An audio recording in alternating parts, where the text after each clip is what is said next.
Hi guys, তো তোমরা তো জানোই আমরা এখন পাইন ভ্যালি থেকে বেরিয়ে দার্জিলিং এসেছি এবং দার্জিলিংয়ে এসে নিয়েছি আমাদের হোটেল অ্যালিস ভিলা। এখানে আমি আগেও ছিলাম।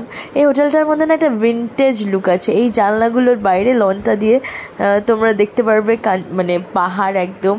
আর এই লনটা, এই বসার জায়গা, এখানে বসে বই পড়া সব কিছু। আর এর মধ্যে একটা অদ্ভুত ফিলিং আছে। এই ফার্নিচারগুলো এত সুন্দর, আমার খুব ভাল লাগে।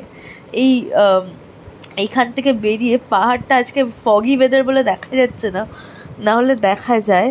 এবার এখানে যে স্টেয়ার কেসটা দেখতে পাচ্ছ না, এই স্টেয়ার কেসটা আমার খুব ফেভারিট। আমি জানি না কেন এই স্টেয়ার কেসটা আমার সেই পুরোনো দিনের ব্রিটিশ সিনেমার কথা মনে পড়ায়। যাই হোক, কথা বলতে বলতে চলে এসেছি আমার রুম 108। এইটা হলো আমার রুম। আর আমার এই রুমটা না, আমি আগের বারও যখন দার্জিলিং এসেছিলাম এই হোটেলের এই রুমটাই আমি চুজ করেছিলাম, এখনও করেছি, বিকজ আমার প্রচণ্ড পছন্দ এই রুমটা। সামহাও আমি জানি না কেন। এখানে কিন্তু ইলেকট্রিক কেটল, চায়ের কাপ সবই দেয়। আর এই স্পেসিফিক্যালি এই ড্রেসিং টেবিলটা আমার খুব পছন্দ। আর এটা হচ্ছে আমাদের ওয়াশরুমটা কতটা বড় আর কতটা ক্লিন, আর এত সুন্দর স্মেল আসছে, মানে ভীষণ সুন্দর ওয়াশরুমটা। আর এটা আমার বাবা আর ভাইয়ের রুম। বাবা আর ভাই এই রুমটাতে আছে। এই রুমটাতে একটা কিন্তু স্পেশালিটি আছে, এটা একটা ফায়ার প্লেস আছে সামনে, দেখতে পাচ্ছ?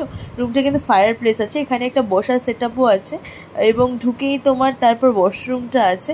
এটা একটা ক্লজেট আছে, তারপর ওয়াশরুমটা আছে। এটা হচ্ছে ওয়াশরুমটা। এই ওয়াশরুমটাও কিন্তু যথেষ্ট সুন্দর, বাট আমি যাই দেখি আমার নিজের রুমটা বেশি পছন্দ হয়। যাই হোক, আর এই রুমটার মধ্যে একটা স্পেশালিটি এটা যে এই রুমটা দোতলা, মানে এখানে স্টেয়ার কেস আছে রুমটার ভেতরেই, সিঁড়ি দিয়ে উঠে তারপর বেডরুমটা। এটা কিন্তু খুব মানে ব্যাপারটা ডিফারেন্ট, ডুপ্লেক্স রুম আছে এটা। যাই হোক, এইখান দিয়েও জানলা খুললে বাইরেটা দেখা যায়। আর এই রুমের ভেতরে তোমার একটা স্পেশাল ব্যাপার আছে, এই রুমের ভেতরে মাউন্টেন ভিউ আছে। এই জানলাটা খুললে কিন্তু মাউন্টেন ভিউ আছে। আর তাছাড়া তোমাদের যে ভিডিওটা ভালো লাগে তাহলে প্লিজ সাবস্ক্রাইব করো চ্যানেলটা পরের পার্টের জন্য। আর দেখো কিরকম ঘুরলাম দার্জিলিং।